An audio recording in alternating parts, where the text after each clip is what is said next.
You will hear a man phoning a woman about an advertisement he has seen in the paper for some furniture. First, you have some time to look at questions 1 to 5.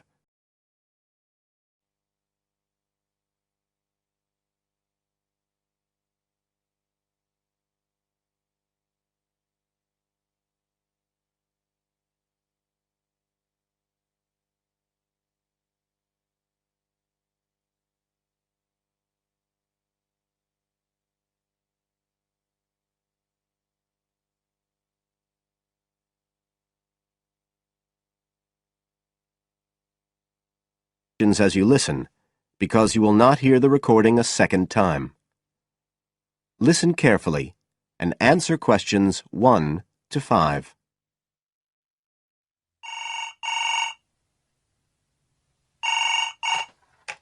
Hello? Oh, hello.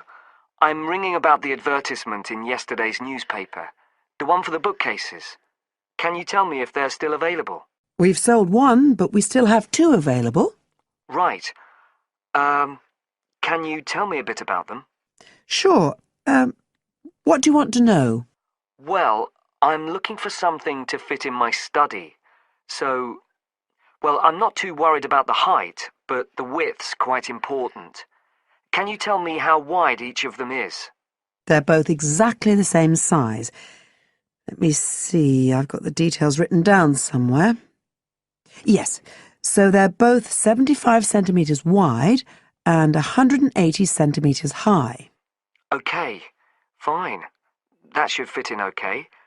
And I don't want anything that looks too severe. Not made of metal, for example. I was really looking for something made of wood. That's all right. They are, both of them. So, are they both the same price as well? No, the first bookcase is quite a bit cheaper. It's just £15. We paid £60 for it just 5 years ago, so it's very good value. It's in perfectly good condition. Well, they're both in very good condition, in fact. But the first one isn't the same quality as the other one.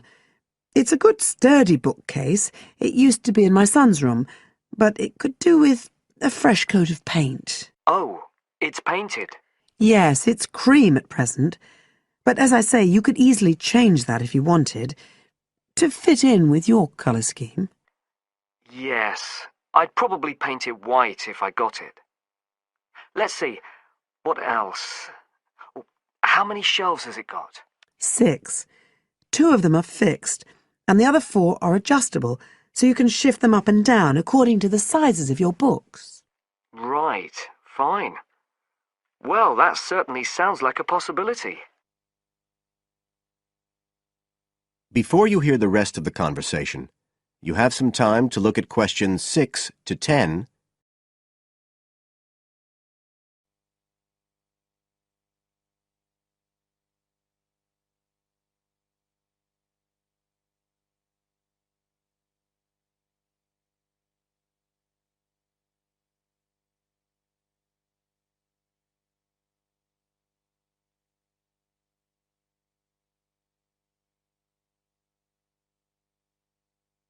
Now listen and answer questions 6 to 10.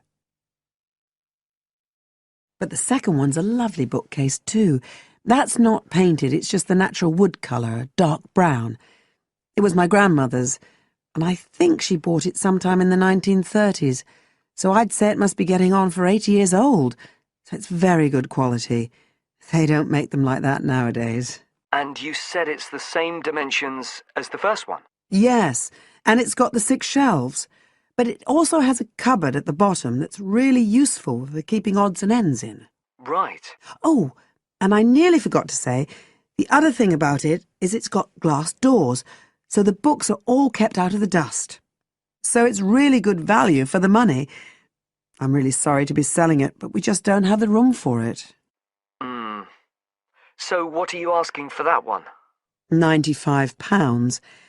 It's quite a bit more, but it's a lovely piece of furniture. A real heirloom. Yes. All the same, it's a lot more than I wanted to pay. I didn't really want to go above 30 or 40. Anyway, the first one sounds fine for what I need. Just as you like. So, Is it all right if I come round and have a look this evening?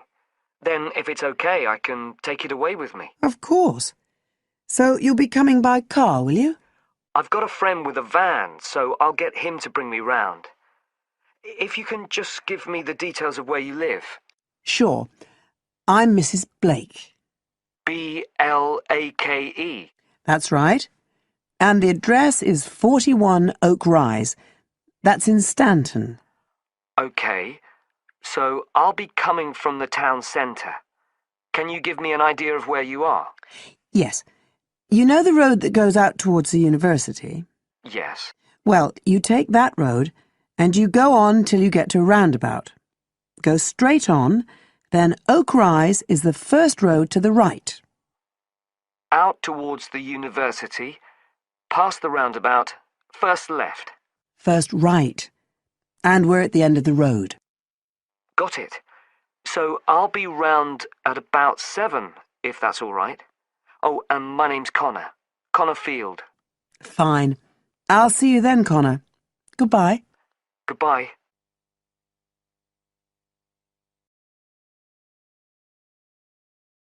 That is the end of part 1.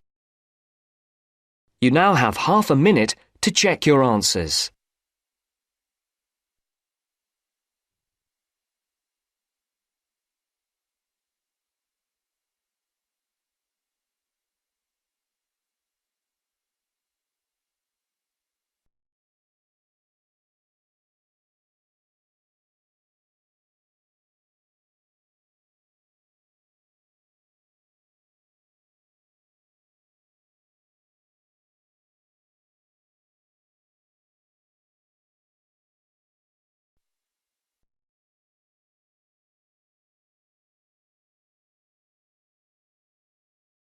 Now turns to part 2. Part 2. First, you have some time to look at questions 11 to 16.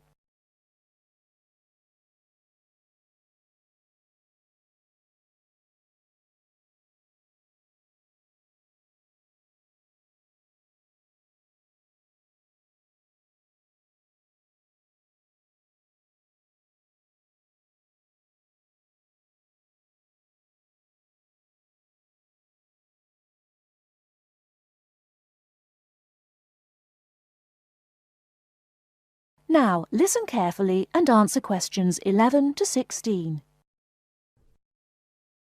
Hi, Joanna. What's the matter? You look a bit depressed. Hi, Kamal. I've just been reading this article in the newspaper about how difficult it is for sociology students to get a job after they graduate. They always want people with work experience. How do you get work experience if they won't give you a job? It's an impossible situation. Yes, I know. It's a real problem. And the article says that some people spend a year or more living at home, doing unpaid voluntary work just to get something to put on their CVs. Really boring stuff like photocopying and addressing envelopes. I don't want to do anything like that. I want a real job. It's the elections for the Students' Union committee posts next month here at the university. All the positions are up for election. Academic officer, sports officer... What's your point? And the position of Equal Opportunities Officer is coming up for election. I'm still not sure what you're getting at. Why don't you stand for it? The post starts in June. You're well known at the university, and I think you would be good at it. Equal Opportunities Officer? That sounds great. Isn't that the Students' Union Officer who promotes equality within the university? Yes, that's right. They raise awareness of equal opportunities for everyone in the university and promote the issue around campus. I'd love to do something for women on campus, but what about my studies? It's a paid sabbatical post. Sabbatical? Yes. That means you take a year off and then start your studies again. Meanwhile, you get really good work experience and you can earn money at the same time. That sounds really interesting. But how do I get elected? You go to the Students' Union, fill in an application form and just give it to the union. Then, I guess, you need to put together a manifesto and try to get people to support you.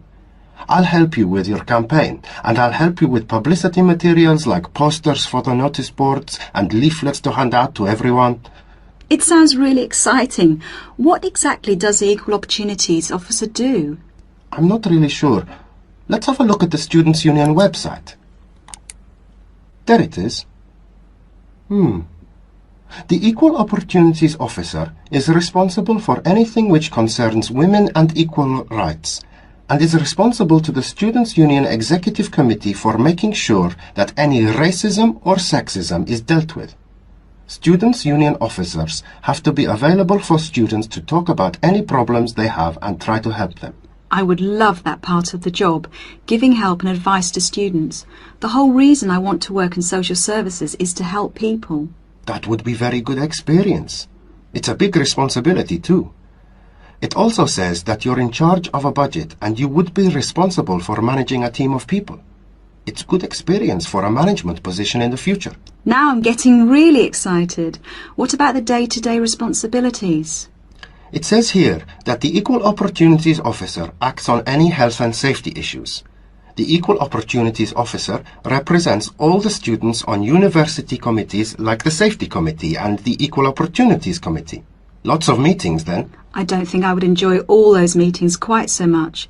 My first aid certificate might be useful for safety issues. Very useful. And you would supervise the running of the creche, make sure that students with young children have access to childcare, that sort of thing. Oh look, the Equal Opportunities Officer also has responsibility for the university bus service. Perhaps I could even get it to run on time. No, don't be too ambitious. We have to get you elected first. Let's take a walk to the union office. Maybe we can meet the Equal Opportunities Officer and talk to her about the job. Great, let's go.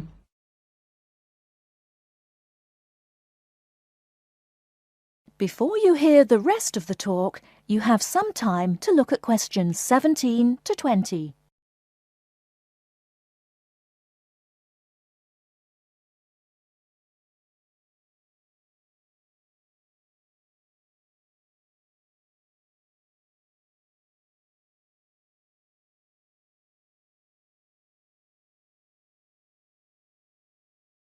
Now listen and answer questions 17 to 20. That's about all I want to say about the course and coursework. As you heard, it's very intensive and there's a lot of work to do. So, how to deal with all the work? It's really important to make sure you have good study skills. It makes the difference between failing, just passing, or doing well on any course. There are workshops given by student service counsellors on study skills. But I just want to put you in the picture with a quick overview of useful study skills. There are 5 points I want to make here. The main thing is to get organised. The first thing you need to do, as soon as you get your timetable and reading list, is to draw up a plan of study. Time management is what all students are bad at. Unfortunately, it's what they need to be very good at. Make up a timetable and put in all the things like lab work, lectures, seminars and tutorials that you will attend. Make a note of exactly what work you will do for each of your courses. Where do we get that from? Your lecturer will tell you exactly how you will be assessed at the end of the course. Make sure that you add in time for reading, preparing seminars and so on. Put deadlines into your study plan and put these deadlines into your computer to remind you when they are. With deadlines you need to be realistic and know yourself. Are you the kind of person who leaves things to the last minute? If you are, make sure you remind yourself about deadlines well in advance. Don't leave things to the last minute. That sounds like me. Aim to have a balanced life of academic work, a paid job if you need one, and social activities. As a rough guide, you should be doing 40 hours of academic work per week, and 5 to 15 hours for a part-time job, no more. The second point is don't be late or miss lectures. Remember, the person giving the lecture is probably the same person who sets your exams. In lectures, you hear information from the person who will be testing you on it. You will take much longer to gather it from other sources. Classes offer an opportunity to ask questions about difficult material, and you won't miss extra information. Thirdly, make sure that you regularly reread your notes from lectures, books and handouts. This will help you remember what you have done. Finally, 2 more important points. We expect you to work long hours on your own. The information we give you in tutorials and lectures is just a starting point, often comprising the main points of themes of the subject. After this, it's up to you to go into detail about the topic and be familiar enough on certain points to give a seminar on it if asked. The next and last point is this. You need to think about what you read and any information you get on a topic. We're looking for students who can evaluate material critically, students who can think critically. Students who simply read and remember information do not make as good progress as students who think about the subject and form their own opinions on it, based on looking at the subject from all points of view. So we are not just learning facts and figures. Facts and figures are an important part of learning, but not the most important thing. It's what you do with them that is critical.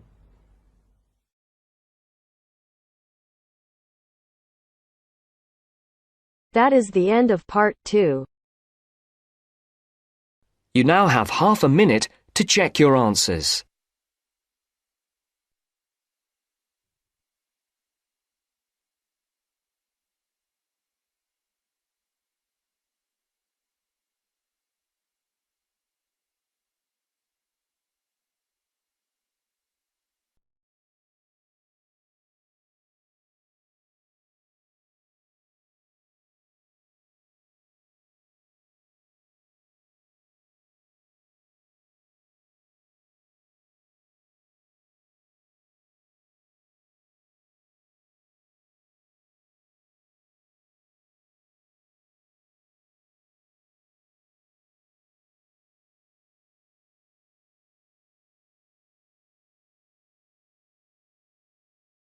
Now turns to part 3. Part 3. You will hear a conversation about shopping.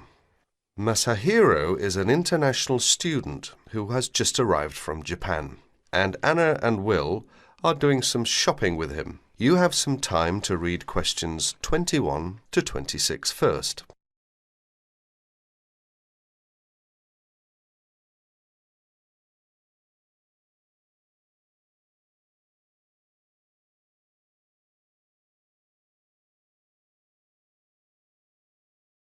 Listen to the first part of the conversation now and answer questions 21 to 26.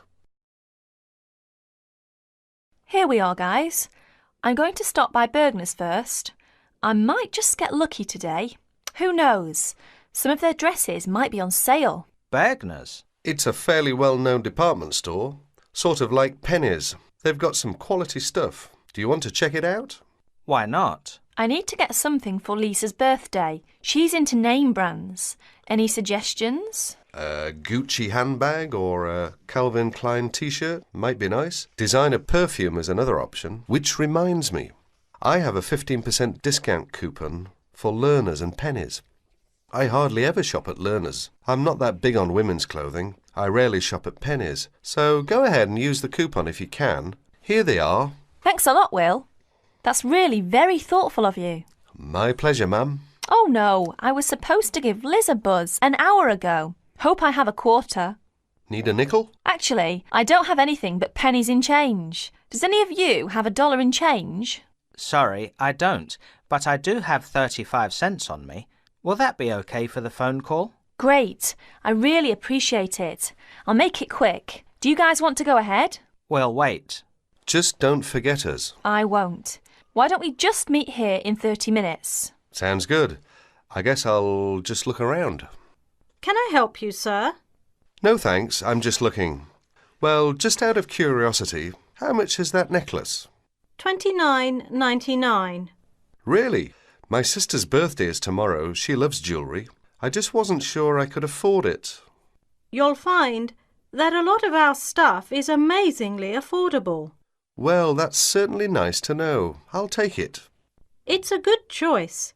I'm sure she'll love it. Let's hope so. Cash or charge, sir? Charge, please. Do you accept Discoverer? Yes, we do. Great. That comes to $31.99 with tax. Please sign next to X.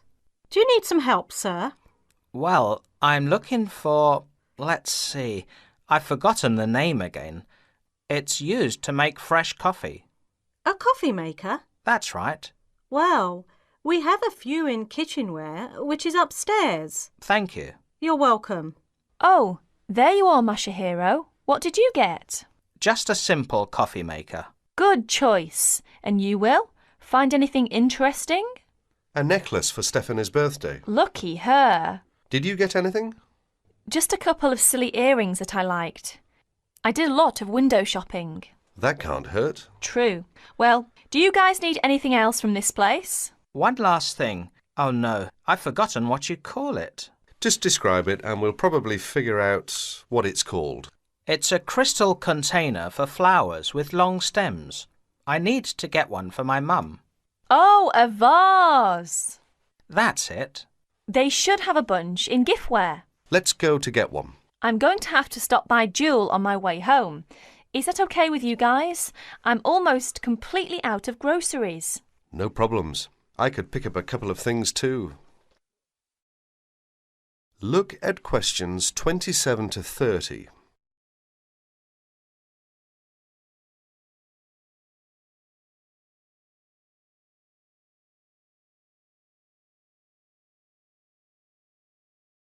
Now you will hear the rest of the conversation. As you listen, answer questions number 27 to 30. Hi, Masahiro. How's it going?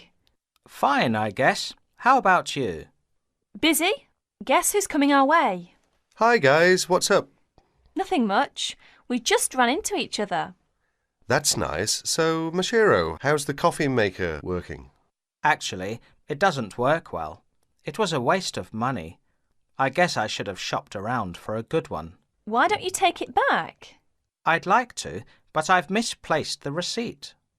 Well, if it's any consolation, my shopping wasn't all that great either. I wish I'd never bought Stephanie a necklace. Just last night she was telling me how she wished she had Liz Taylor's new perfume. She did not like my gift at all. That makes 3 displeased shoppers. Guess what? The camera I bought and shipped to Mike just this morning is now on sale. It's a pity that I bought it then. Then again, I guess I shouldn't complain. It was a good buy, even though I didn't get the best deal on it. Anyway, Masahiro, I suggest you look for that receipt and just go to the complaints department and say, I'd like to exchange this, please. It's as simple as that. And Will, it's not too late for you to ask for a refund. That is the end of part 3. You now have half a minute to check your answers.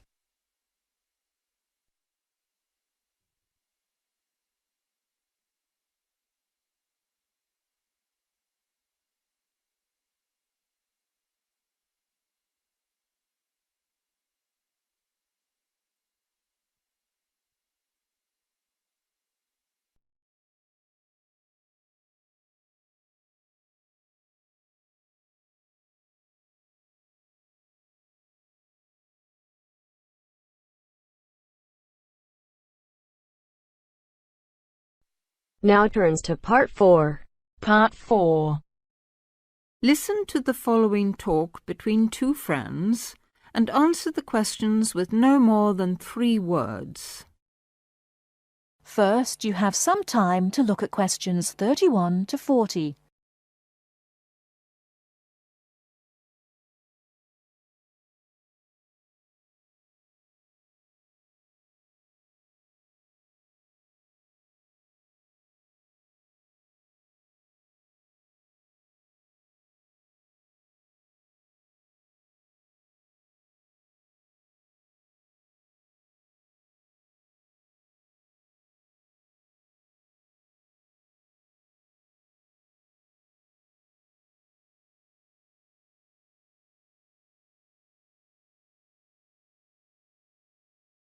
Now, listen carefully and answer questions 31 to 40. Do you know what, Tom? It won't be long before we'll all be travelling to space in a cable car. A cable car? What do you mean? A sort of skylift? Well, yes, I suppose so. You must be joking. Where on earth did you get that idea from? Oh, I've just been reading it in a book called Apes to Astronauts by Adrian Berry. He's the science correspondent of the Daily Telegraph, so he should know what he's talking about.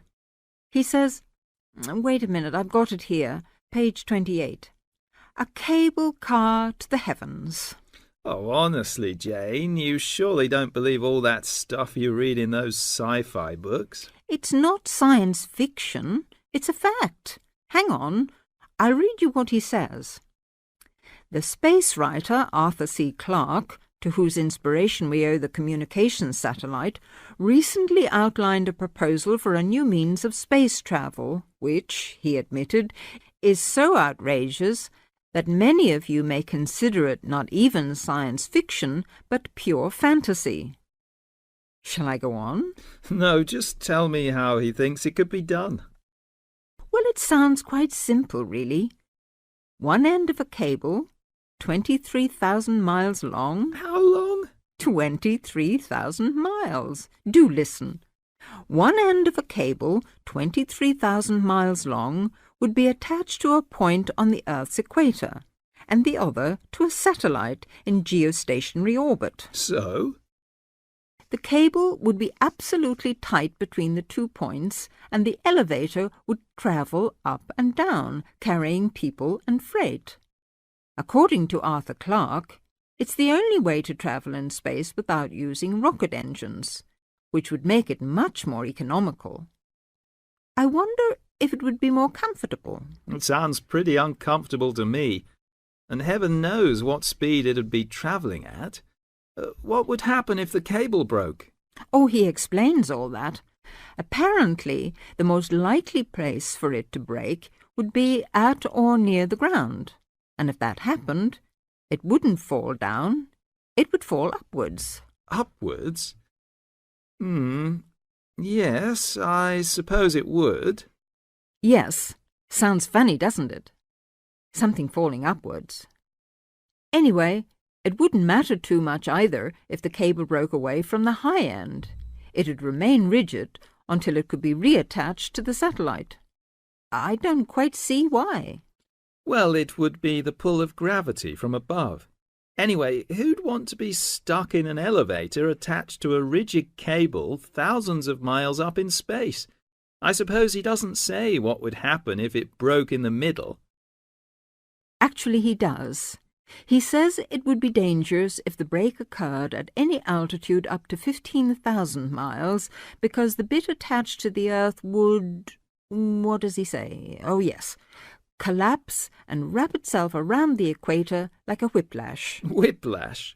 You know, the long bit of cord or leather on a whip. Anyway, even that would only be really catastrophic if the cable was made of steel or some other metal. Metals are much too heavy. The cable would have to be made of some material capable of suspension without snapping. But I thought you said the cable would be 23,000 miles long. I did, but the 3,000-mile breaking length is because of gravity. Well, all I can say is you'll never catch me going to space in a cable car. I'd rather keep my feet on the ground, thank you very much. That is the end of part 4. You now have half a minute to check your answers.